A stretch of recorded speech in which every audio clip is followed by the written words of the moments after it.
Esse evangelho, vocês estão observando aí, trata sobre haverá falsos cristos e falsos profetas, e traz aí a visão, um trecho de Jeremias e os falsos profetas. E ele vem colocando, né, pessoas que a doutrina passou a chamar de anima, ou animismo, né? Eles animam a comunicação. Alguns, por não entenderem ainda adequadamente o que é que está se passando com eles, e não conseguirem separar o que é deles, pessoalmente, e o que é que realmente vem de um plano que não é um plano físico. E outros que seguem esse tipo de caminho com o interesse de ganhar alguma coisa em troca, ou ganhar poder, ou ganhar dinheiro, influência.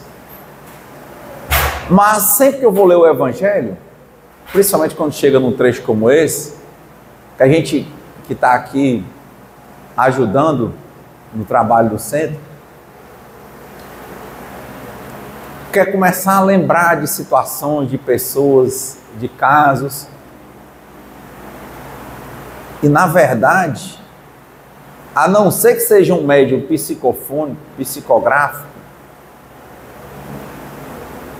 a maioria das pessoas vai ter pouca lembrança de falar de si próprio. E mesmo um médium de comunicação direta, ele tem que estar muito aprofundado em conhecer a ele mesmo, para ele saber, às vezes, se ele não é desse que está fazendo de propósito, ele saber o que é dele e o que é animismo. Porque há uma vasta confusão dentro de nós. Então, essa história do conhece a ti mesmo é muito profunda. Amar ao próximo como a si mesmo, quer dizer, a pessoa primeiro tem que se conhecer, para depois, de fato, né, se estiver se conhecendo, ela vai se amar. Não precisa ser um depois de tempo, pode ser em paralelo, instantâneo. Mas o que acontece é que a maior parte do tempo, se nós estivermos interessados em ver, em compreender, nós estamos usando máscaras.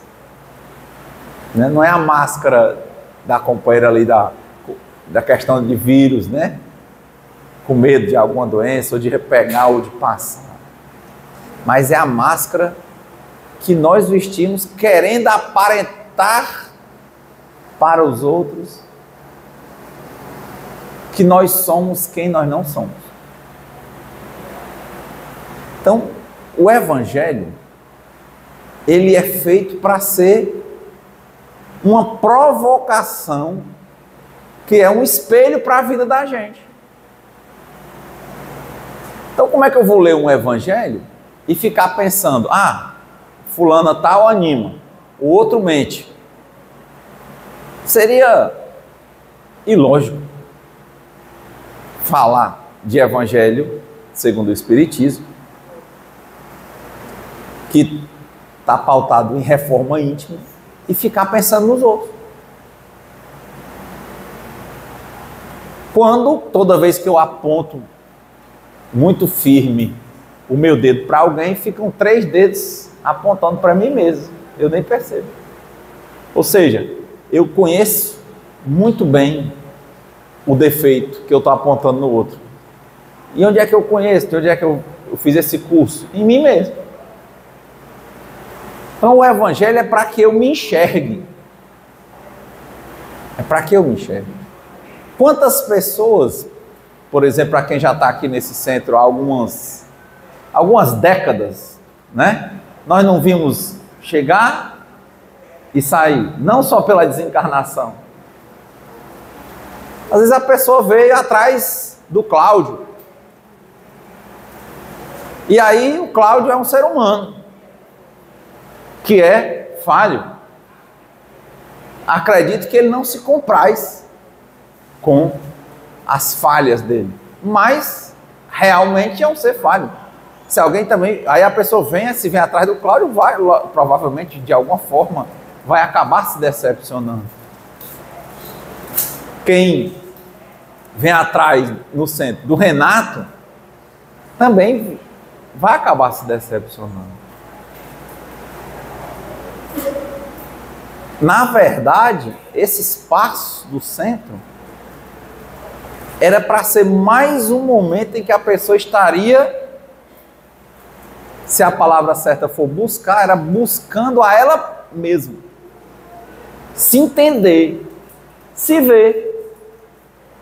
E normalmente quem vem para ter um momento de religiosidade, de se religar consigo, com Deus e com a vida, tende a prosperar, ficar. Porque a grande questão é interna. Então, esses vão vir, vão passar. Esse é um primeiro ponto. Porque falso profeta é lembrar até que ponto eu, e sendo aí um espelho, não um exemplo para vocês, até que ponto eu sou um sepulcro caiado. Aí quando eu digo até que ponto eu sou sepulcado, eu estou dizendo o que para vocês? Até que ponto você, respondendo para você mesmo e para Deus, é um sepulcro caiado, que é pintado por fora e podre por dentro.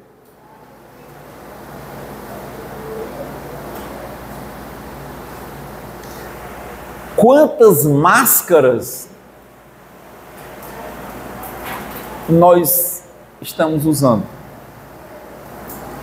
para os outros e para nós?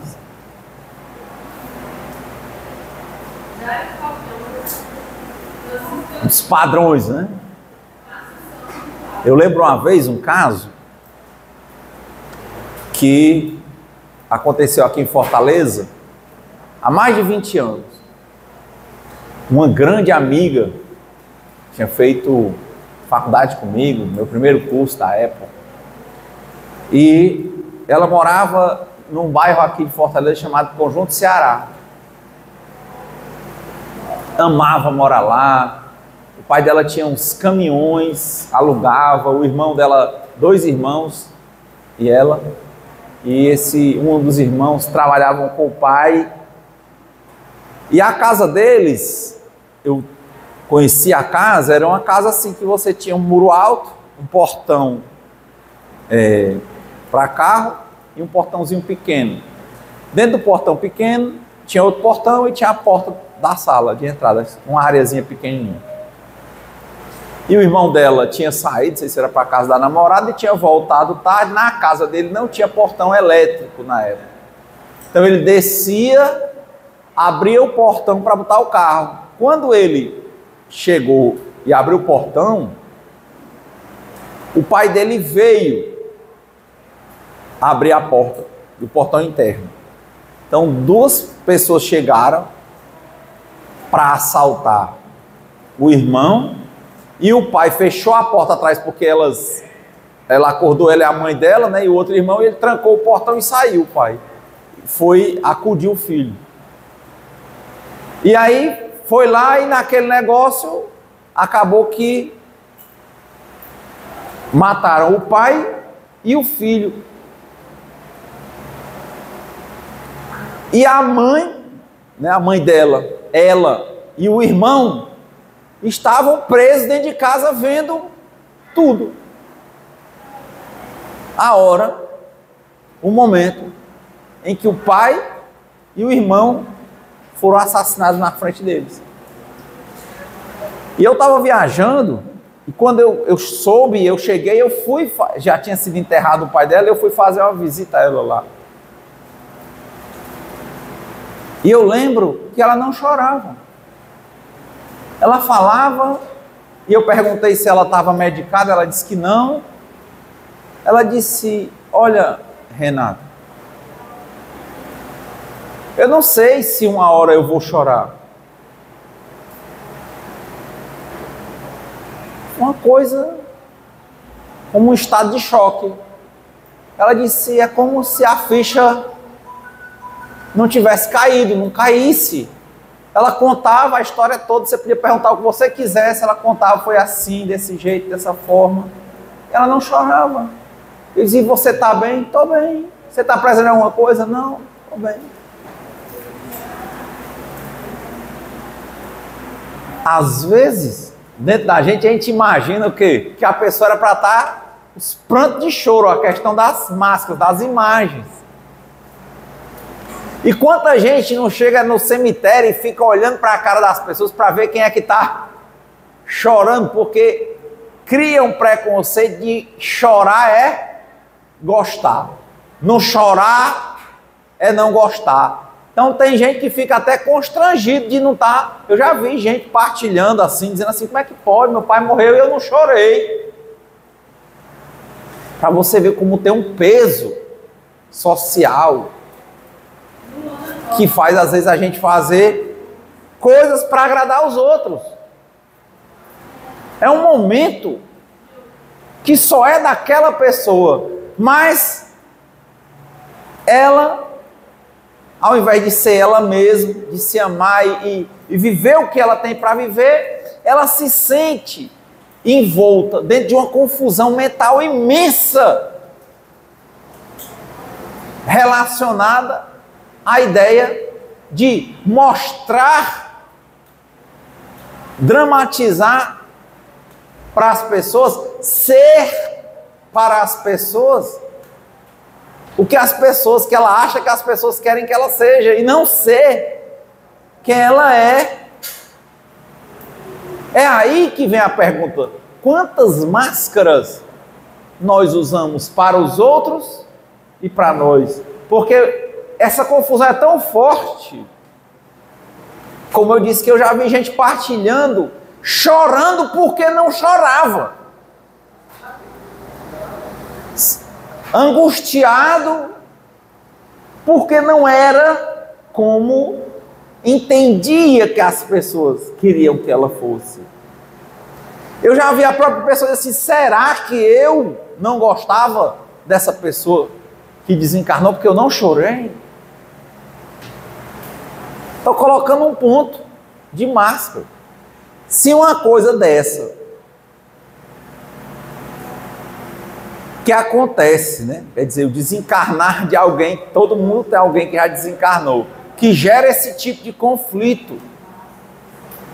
A pessoa adicta, escrava à opinião que ela acha que os outros têm. Eu não posso nem dizer que ela é escrava da opinião dos outros. Eu posso dizer que o ego dela é alto. Ela é uma pessoa que ela tem uma autoestima em baixa. Que essa pessoa não está se amando, porque ela não está se enxergando, não está se achando valorizada, não está se achando o que ela é, não está vendo o que ela é. Um ser amado de Deus, criado com propósito, com motivo. Não está vendo. Então ela se alimenta da opinião que ela acha que os outros têm sobre ela e se torna escrava. É aí, gente, a semente, é o nascimento do animismo numa comunicação espiritual. Hoje a gente entende isso como uma doença chamada codependência emocional. No padrão adicção, a conformidade, né? Quer viver conforme o que ela acha que é a opinião dos outros. Ai, se alguém morreu, eu tenho que chorar. Ai, rapaz, se morreu a esposa, se não chorar, o pessoal vai pensar que foi bem eu que matei, ou eu tenho que ficar com a cara triste, Será que você tem? Será que você vê esse processo, essa confusão dentro de você? Você enxerga que muitas vezes não tem ninguém exigindo que você seja nada, mas que o teu egocentrismo está fazendo você pensar que tem.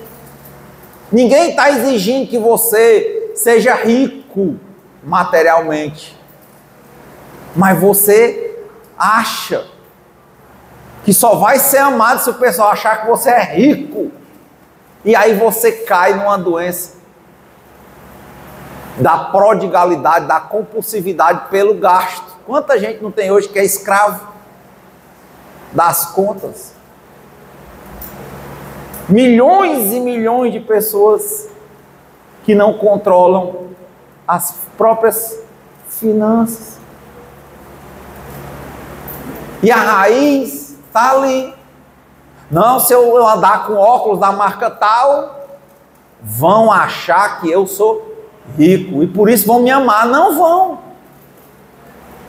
Se eu tiver uma casa no condomínio tal, no bairro tal, na cidade tal, vão dizer que eu sou rico. E às vezes a pessoa não pode. Quer dizer, o animismo que vem da mesa aqui, ela está fazendo a vida dela toda. Ela tem um relacionamento que está destruído, um casamento, um namoro, uma convivência que está destruída. Mas ela não quer enxergar.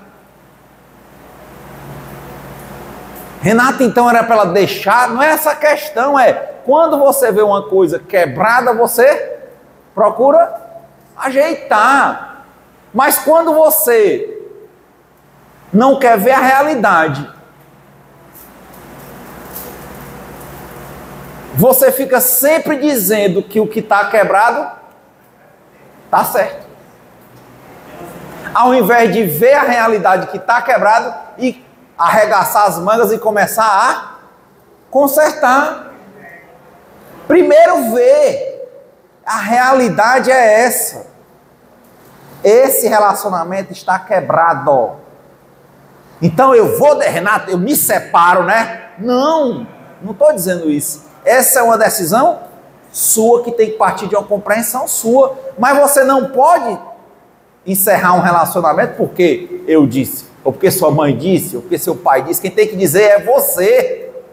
Mas para você dizer, você tem que ver. E ver a realidade. Está quebrado? Se é o caso de consertar. Mas ficar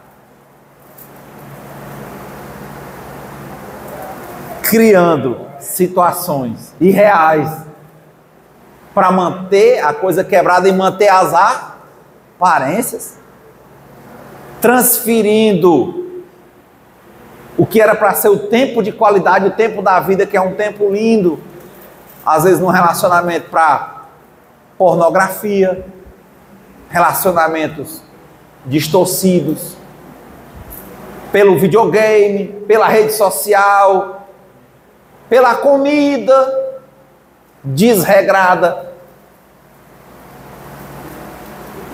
Ao invés de consertar uma coisa, começa a quebrar outras.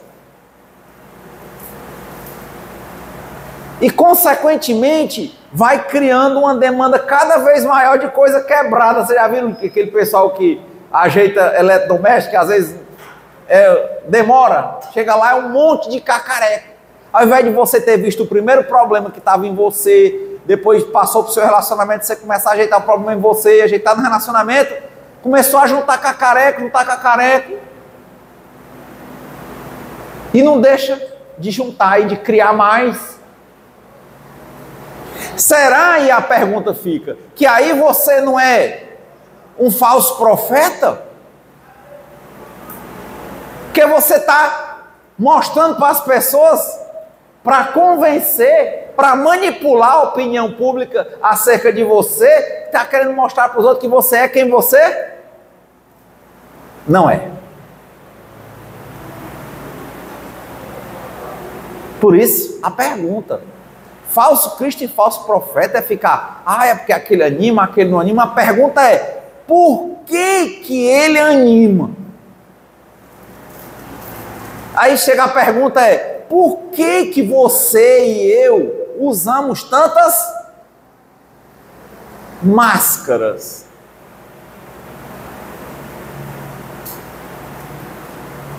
Por que nós não olhamos para a realidade? Por que a gente fica dizendo, isso aqui é bom, isso aqui é ruim, o que é bom eu quero pegar, o que é ruim eu quero afastar, mas a sua vida tem, como lá nos orientais, né? Tem um símbolo, que é um círculo, aí faz tipo um S assim no círculo, aí e às vezes é preto, às vezes é vermelho, né? Às vezes assim, é o branco no preto, é o preto no branco, o branco no preto, ou então o vermelho no branco, o branco no vermelho. É o yin e o yang, não é assim? Quer dizer, a nossa vida, ela vai ter sempre altos e baixos. Essa é a realidade. Por que eu vou potencializar? Por que eu estou potencializando o que eu acho que é um alto e aumentando a ficção? Ao invés de varrer e limpar, eu estou botando a sujeira embaixo do tapete. E eu não entendo que viver é aprender. Por que eu não aprendo com os altos? Qual é a lição, Renato? A maior lição de aprender com os altos é saber que eles passam e quando eles passarem, deixar passar. Porque toda vez que a gente está no alto, quando ele passa, a gente não quer. Então o alto ensina muito. Talvez ensine mais até do que o baixo. O pessoal diz que aprende mais é só com baixo. Talvez ensine muito mais. Porque a pessoa sente uma dor muito grande de perda.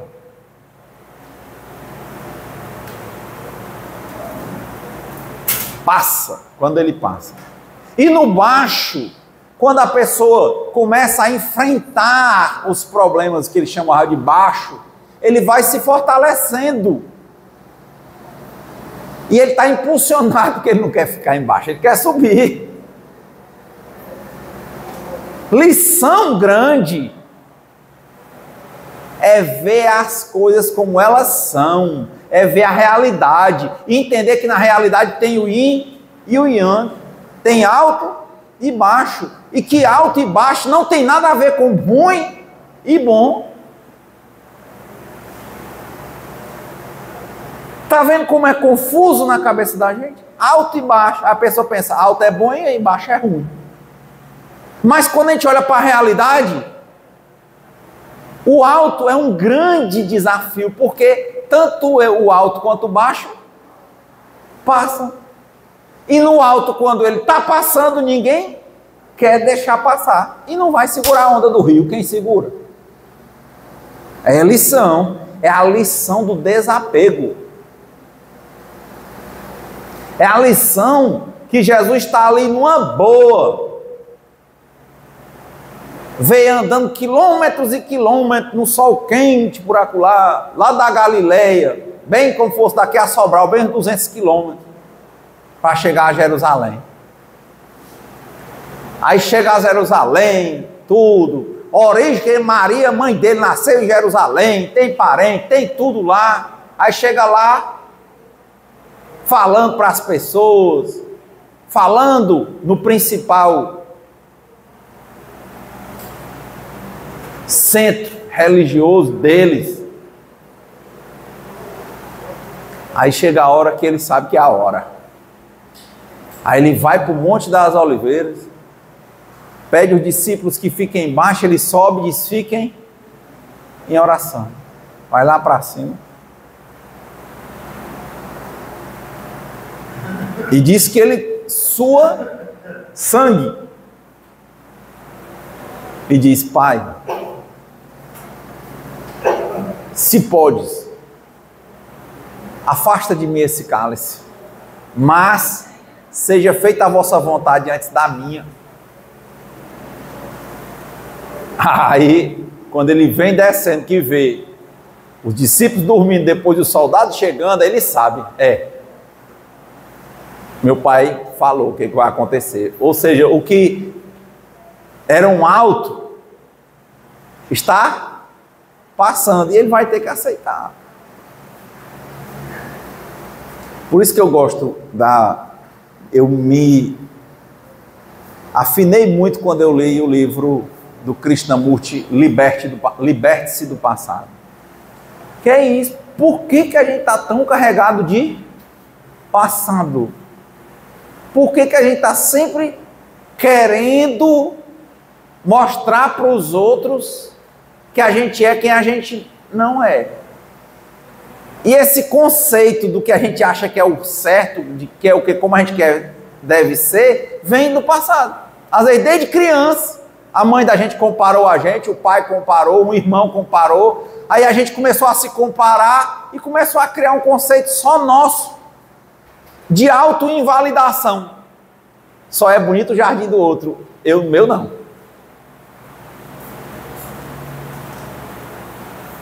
E quando a pessoa começa a ver a realidade de ser quem ela é, quantas coisas lindas ela faz, porque ela vai com a correnteza, ela vai com Deus, ela vai com a criação. Ontem eu estava olhando um vídeo de uma moça lá no Oriente Médio, que ela é toda deficiente, e ela faz pinturas perfeitas com o pé.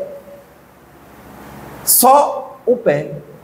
Eu não consigo, minha gente, eu pego aqui o celular, eu fico tentando fazer um círculo. Sabe o que é um círculo? Pode ser pequeno ou grande. A minha bola, ela é meio torta. A menina só mexe o pé e ela pinta com perfeição, só com o pé. Ai, Renato, então tu agora vai se comparar. Eu não vou ser como ela é nessa encarnação, é nunca. Mas e quem disse que eu preciso ser como ela? Eu preciso ser quem eu sou. Eu não preciso ser o Divaldo. Eu não preciso ser quem você gosta. Não. Eu preciso ser quem eu sou. E se eu for quem eu sou, há uma probabilidade muito grande de você gostar. Mas se eu for querer ser quem eu acho que você quer que eu seja, para você gostar, há uma probabilidade muito grande de você não gostar. Essa é a grande finalidade quando a gente começa a se enxergar como falso profeta. É porque a gente não está vivendo adequadamente a nossa própria vida. A gente está vivendo em cima de preconceitos, conceitos que foram criados na cabeça da gente desde criança, coisas que a gente deveria ter ajeitado e a gente não ajeita e está vivendo de ilusão. Consequentemente, nós estamos nos afastando de nós, estamos deixando de nos conhecer, de nos amar. E quem não ama, dificilmente vai poder amar ou se permitir ser amado. Quem está ferido, fere. A pessoa que está ferida fica dizendo assim: ai, se eu encontrasse um amor, o amor seu é você. E aí eu não vou me relacionar com ninguém. Primeiro você vai se encontrar. Quando você se encontrar, você vai encontrar Deus. Vai se amar. Você vai ver. Aí você vai estar apto a ser amado e a amar. Mas é impressionante a ilusão que a gente vive também nisso. A gente não se ama e vive dizendo que está procurando achar um amor. Gente, quem está ferido de novo, fere. Se você não está se cuidando, se você não se ama, você não vai encontrar amor. Você não percebe, mas você tem anorexia de amor. Sabe o que é isso? Anorexia o pessoal usa para comida, né? Na hora que come aí, ixi, vou ficar feio, aí vomita. Na hora que aparecer o amor, você vomita, você vai estragar todo o amor que aparecer na sua vida. Todo. Você não sabe amar nem seus filhos.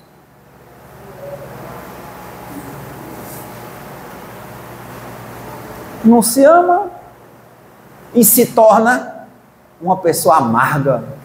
E, consequentemente, com uma trave no olho, não é isso? A lente do teu óculos é que está suja, você vai começar a achar que o mundo está sujo. Limpa teu óculos. É aí.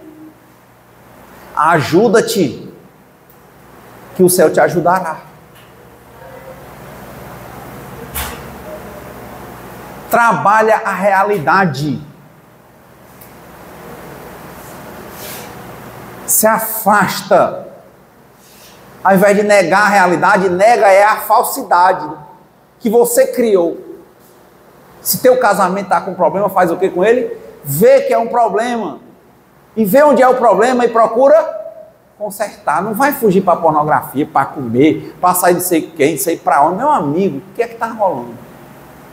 E se você estava fugindo pela alimentação, outras coisas, viraram outros problemas. Começa a ajeitar também. Agora você está juntando um monte de cacareco, tudo quebrado, tudo sujo. Limpa, rapaz.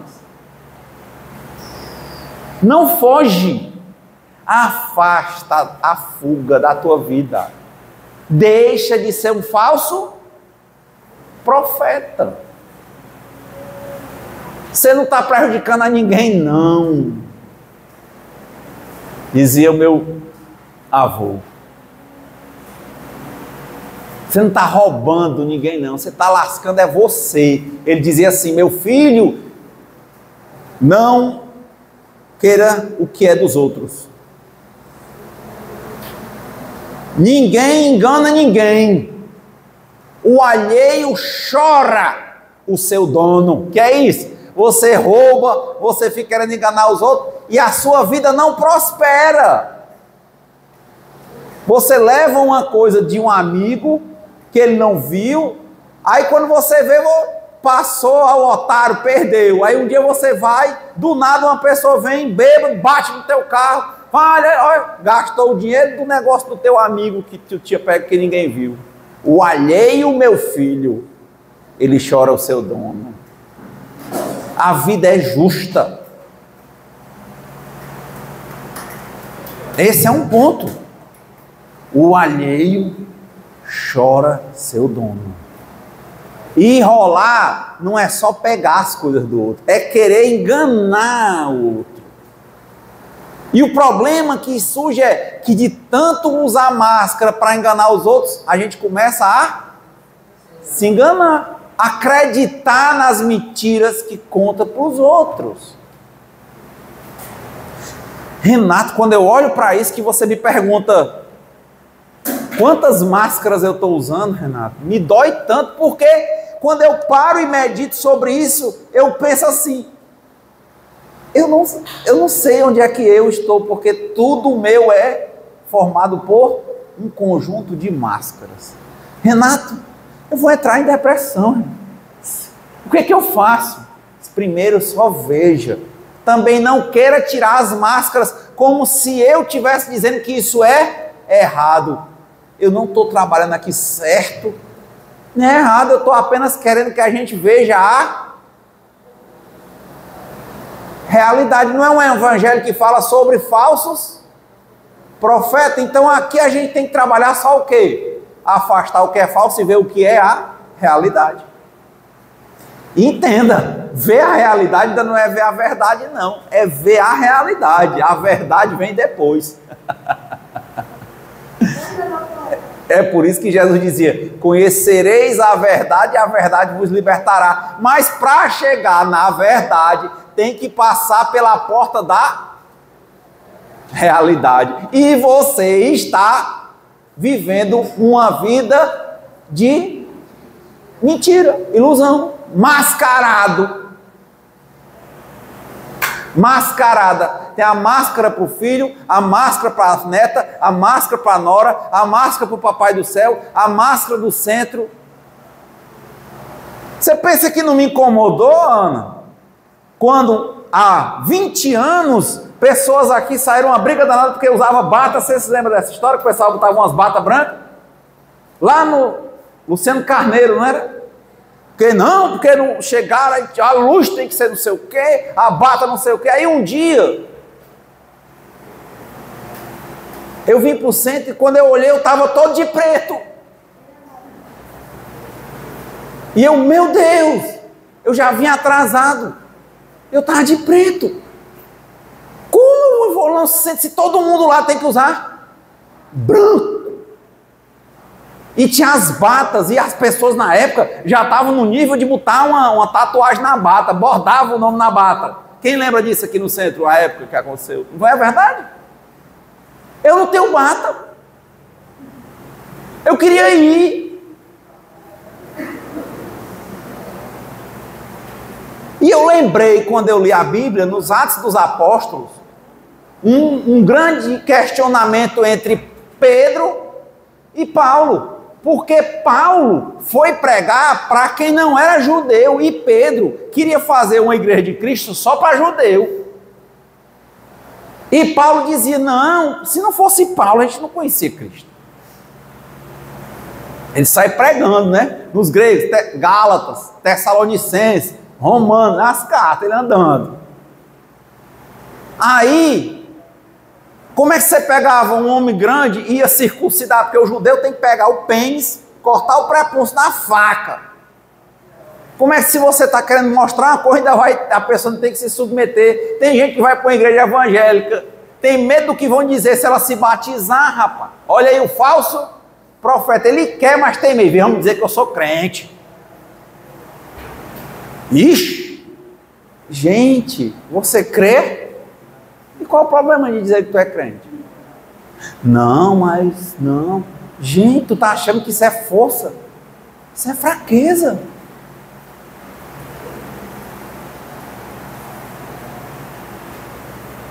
Aí começaram a questionar. Olha, essas pessoas comem coisas que judeu não come. Come carne de porco, come não sei o que, não sei o que. Aí a confusão se estabeleceu. Quase que Paulo ia ser expulso da igreja.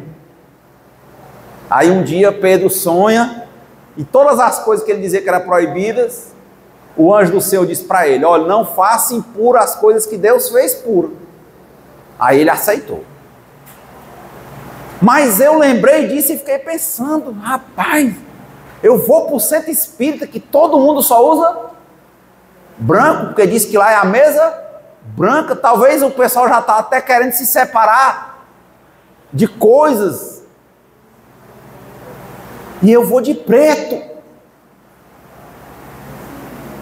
Aí eu queria ir. Eu estava atrasado. Não dava para voltar. Na época eu ajudava na doutrinação na mediúnica. Eu disse, eu vou. Continuei. Mas eu passei o centro o tempo inteiro pensando o que é que o pessoal estava achando de mim, porque eu estava de preto. E com certeza estavam. Mas não importa o que eles achavam, o problema estava gerado era onde? Em mim. Renato, não faz puro o que Deus fez puro. E é engraçado, porque quando eu fui ler a vida do Allan Kardec, e eu tive no cemitério de Père Lachaise, em Paris, eu fui a Lyon, onde o Kardec nasceu, na França, e eu vejo toda a foto do Kardec, e ele usa paletó que cor, Flávio? Preto. E o centro é blusa branca. Eu digo, tem alguma coisa que é criada.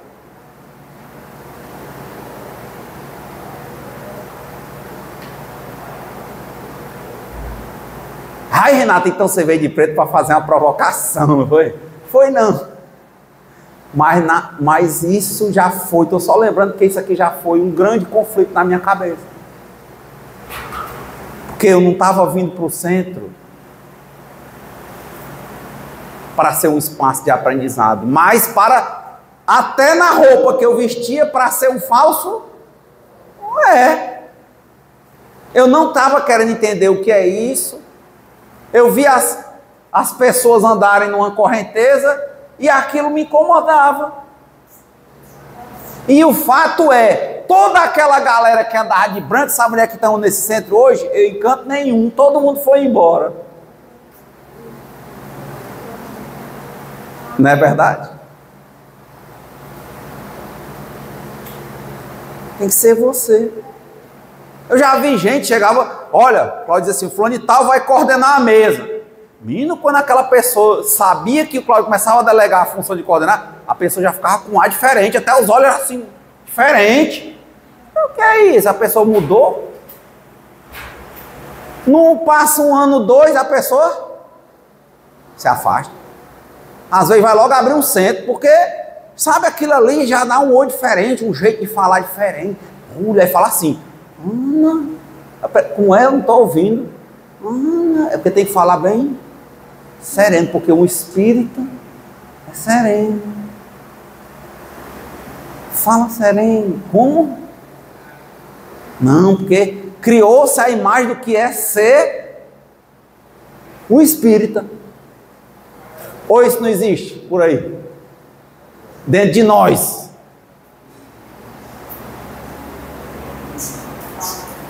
Tudo isso é um conjunto de falsos profetas que tem dentro de cada um de nós. Como eu disse, desde a hora da menina que você fica querendo que ela chore porque viu o pai e o irmão ser assassinados, e aquele conflito seu, que é só seu, fica dentro da cabeça dela, se questionando por que ela não está chorando, porque ela está em choque, ela tem que ir para o psicólogo para explicar para ela o que é um choque emocional.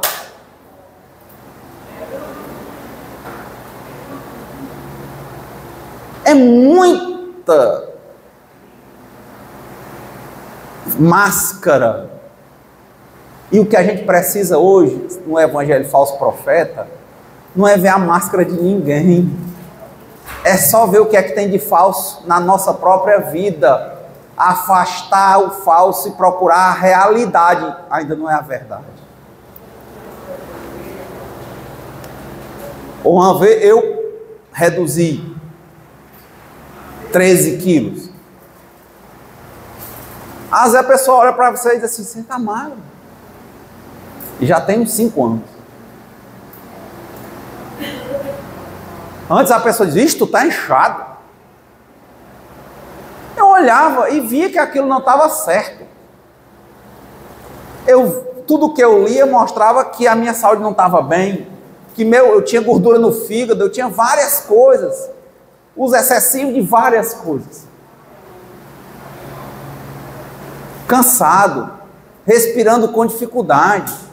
Ia me abaixar para botar uma meia, uma novela.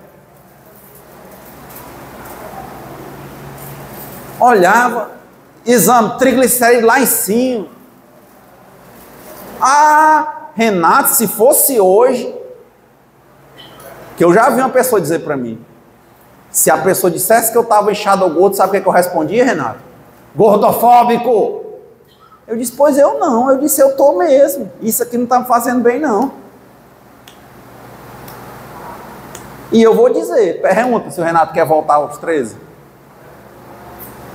Quem quiser, pegue de novo. Dou aos outros o direito de serem como quiserem, mas eu tenho o dever de ser melhor do que eu mesmo a cada dia, sem querer ser melhor do que ninguém. Ah, eu quero comer até estourar. Pois estoure, meu irmão. Parabéns. E você vai me criticar? Não tenho nada com isso. Mas eu não quero isso para a minha vida. Renato, você começa a se ver e começa a perceber, às vezes, o querer se isolar, se angustiar, se entristecer. Às vezes, escondido, tem gente usando o uso de medicamentos psicotrópicos, tarja preta, às vezes até sem precisão já. Usando outras formas de fuga. Ei, então você vai falar porque eu estou com a cara ruim. Eu disse, não, eu não quero ter a cara ruim. Eu não gosto. Eu procuro ver a realidade. Renato, mas você não se estressa? Estressa? Mas hoje eu não gosto mais. Acho que ainda ontem, meu filho estava fazendo coisas que eu não concordava. E lógico, faz errado que dá errado. E uma hora ele pisou num copo, era para ele estar almoçando, e ele fazendo muita hora para almoçar, e ao almoço lá numa sala, ele no outro canto ia e voltava, aí pisou e derrubou um copo com água. Eu gritei. Ele disse, uma besteira dessa, é o contexto, não é o copo aqui é só a ponta. Mas vem desde a hora que você não está fazendo sua parte do almoço. Agora, Renato, podia ser diferente, né? Eu poderia ter falado e não precisava ter gritado. Mas eu não posso dizer que eu não gritei, eu gritei. Eu tenho que ver de novo o quê? A realidade. Renato, tu pediu perdão a Deus que tu gritou? Não, eu olhei e disse, olha, isso quer dizer o quê? Parei, fui meditar, depois, à tardinha, e ver o que é, por quê? Por que eu estou gritando? Por que eu estou, às vezes, chamando palavrão? O que isso vai levar? Outras vezes que isso aconteceu, eu já cheguei a ele e dizer, filho, você errou, mas o papai também errou. E eu pedi? Tá aí ele, ó. Pedi desculpa já. Eu acho certo o que ele estava fazendo? Não. Mas eu vou pagar um erro com o outro? Não. Eu vou me usar do microfone para indiretamente falar para meu filho que eu vou pedir desculpa por ontem? Não, eu cheguei para ele ontem e pedi. É porque é tão mascarada a gente. Eu já vi gente que se embriaga botando brega antigo. Ele quer dizer para a pessoa que ele ama, Marcos, que ele está com problema no relacionamento, que ele está pensando em deixar a pessoa, ao invés dele conversar abertamente sobre o que está acontecendo, ele liga o rádio, bota o som bem alto e bota, Diana, quanto mais eu penso em te deixar, mais eu sinto que não posso, pois eu me entreguei à sua vida muito mais do que devia. Aí começa, toca a música 50 vezes até cair bêbado ou botar um boneco dentro de casa e brigar com a pessoa. Era só ter dito assim, minha filha, eu amo você, mas desse jeito aqui o relacionamento está difícil. Vamos conversar. Olha, aí começa, vamos conversar. Não é você vai me ouvir e eu vou te manipular, não. Vamos conversar. Você vai me dizer as suas cartas na hora de bater o jogo, né? Desce o teu jogo, eu desço o meu. Vamos lá. Não. Vai beber, vai sair e ficar tocando a música que ele achando que a pessoa vai entender que o que a Diana disse é para ela. Quem já passou por isso? Terminar um relacionamento e ficar botando música triste para a pessoa achar que você está sentido. E música lenta e internacional que a pessoa não sabe nem a língua. Já passaram por isso, com certeza. Não, eu quero que ela saiba que eu estou triste. Meu amigo, vai sofrendo, vai lá. Conversa. Resolve. Mas eu só estou querendo dizer isso porque somos nós. É o nosso mal. Porque ilusório. O nosso ilusório comportamento. Ao invés de ser um comportamento em cima do que é real. Tinha uma novela, né? Era Pedra sobre Pedra. Eles dois se amavam, né? Era a Pilar Batista e a outra, acho que era o Lima Duarte, né? Aí eles tiveram uma briga, jovens, e a briga durou, eles velhos, brigados, um louco pelo outro, e não dizia. Não era assim? Uma palavra mal dada. Era só dizer, gente. Mas é difícil, né? Pedir perdão, pedir desculpa, fica lá, o que ele vai achar de mim? Será que ele vai achar que eu sou um pai fraco? Será? Não, eu vou pedir desculpa. Quanta gente grita com o filho, bate e depois dá um presente. E a pessoa não entende. Não era não, ó, está errado. Mas eu também me excedi onde eu estava em excesso, eu estou errado. Não é presente, gente. É conversa. Aí quer dizer, Renato, que naquela hora que ao invés de eu falar e conversar e falar abertamente sobre o que eu sinto, o que eu gosto, o que eu não gosto, mas por que eu não estou falando, Júlia? Porque eu tenho medo de perder. Eu tenho medo de perder aquela segurança, é o conhecido. Eu tenho medo de perder. Tá vendo? Ao invés de você entregar a sua vida e suas vontades nas mãos de Deus, um poder superior a você mesmo, você está querendo ser Deus, manipular os outros. Faça o que é para ser feito e entregue nas mãos de Deus. Não é entregue nas mãos de Deus e não faça nada. Faça o que você tem que fazer e entenda que quem vai com Deus é invencível. Vai dar certo. Mas faz errado e achar que Deus vai perder a oportunidade de te dar uma lição, Ele não vai. Deus é o grande professor. Como o filho faz errado, aí eu faço uma coisa mais errada, aí ao invés de eu conversar com o filho sobre o erro dele, o meu, o que é que eu faço? Dou presente. Como essa linguagem cabe aonde? O que você está querendo fazer com isso? Será que você não está sendo um falso ou uma falsa profeta? Você quer manipular.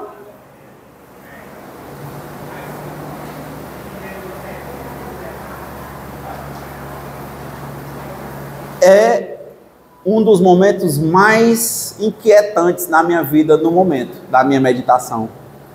Qual, Renato?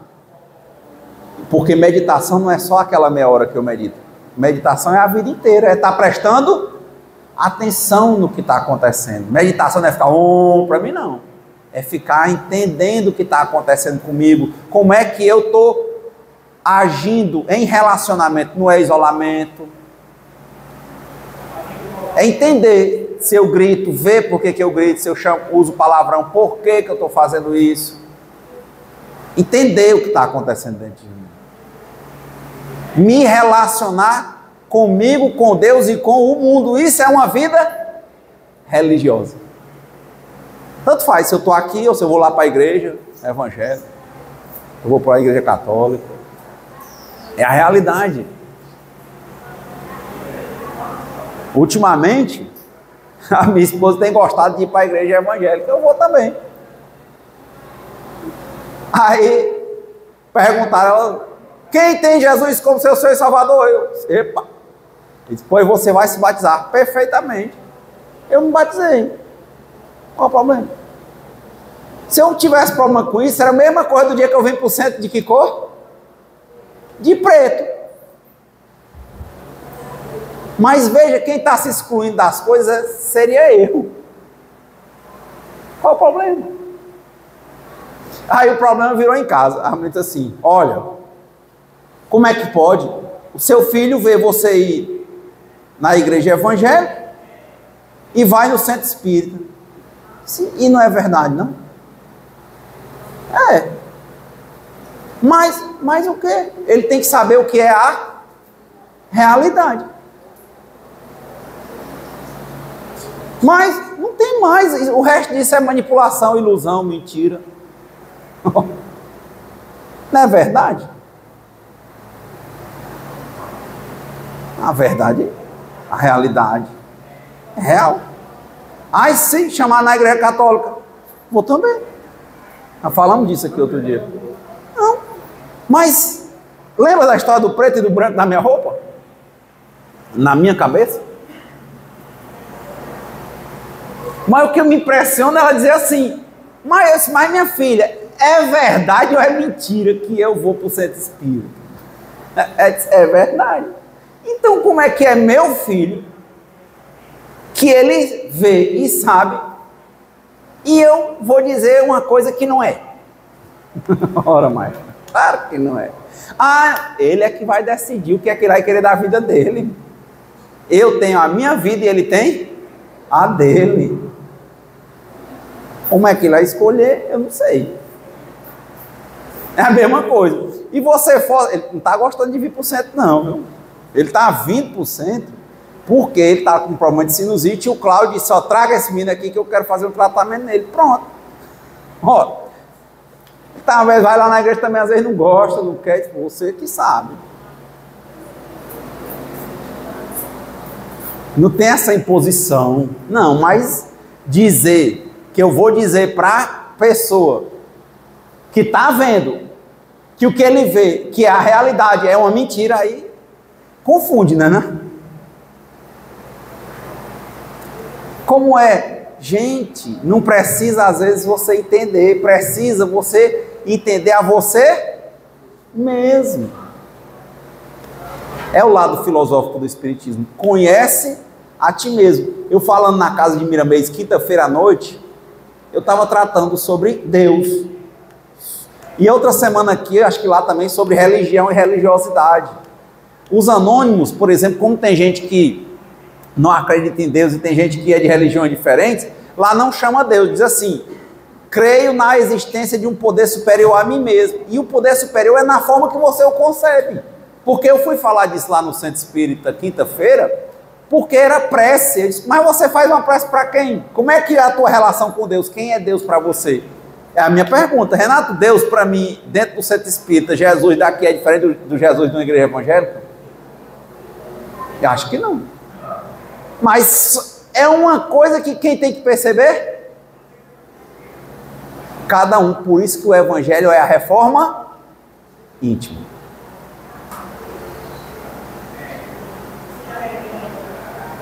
É tanta coisa. Lembrei agora olhando ali para Assunção. Tem um centro que a Assunção frequentava lá na Carvalho Mota, né? Bem pequenininho. Tinha um tempo, aí o pessoal me chamou para falar lá. Vou, via. Me chamaram para falar no Paulo Estevam. Vou, falo lá na casa de Miramês. Mas eu já vi aqui mesmo, tinha gente que dizia assim, só pode andar num centro, né? Nunca me disseram. Mas se eu fosse criar isso na minha cabeça, era eu. Só ora mais. Que problema tem?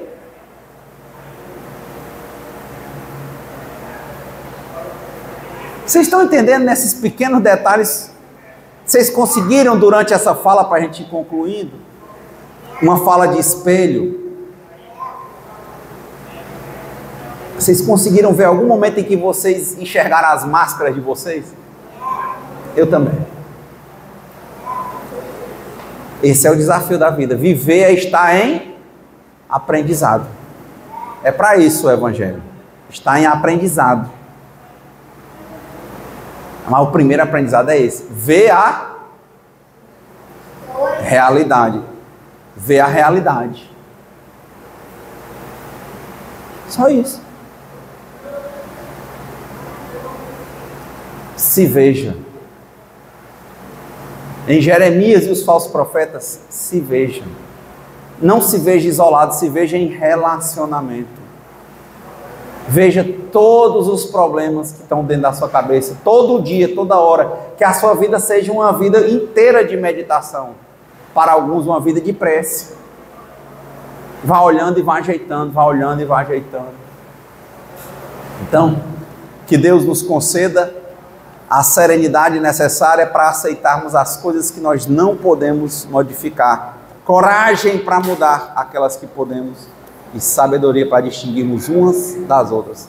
E que seja feita sempre a vontade de Deus antes da nossa. Muita paz e boa semana.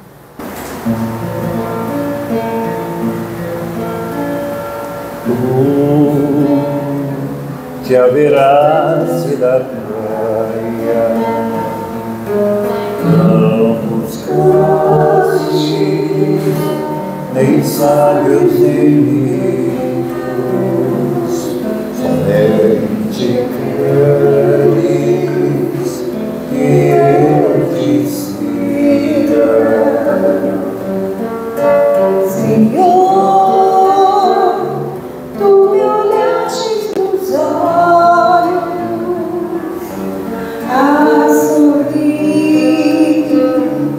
Pronunciaste meu nome.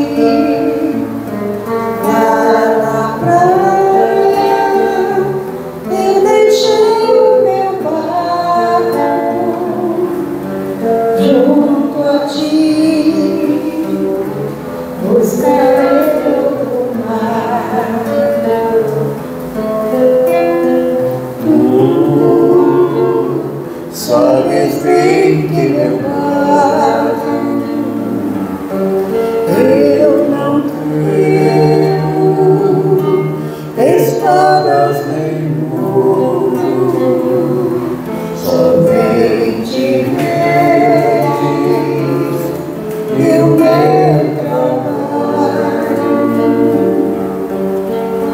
Senhor, tu me olhastes nos olhos a sorrir, pronunciastes meu nome lá na praia. Eu deixei o meu barco junto a ti.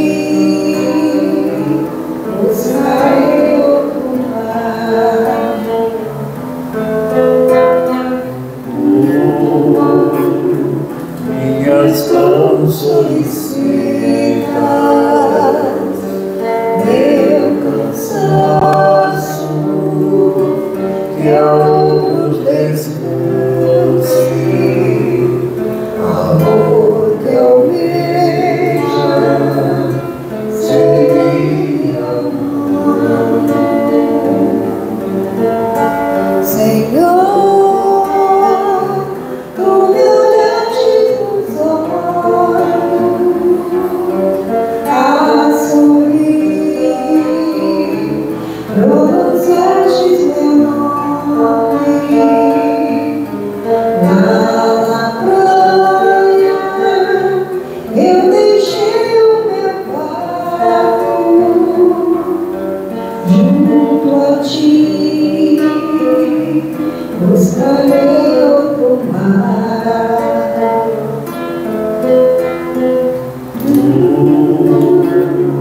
pescador de outros lados, ânsia eterna de almas que esperam, como amigo.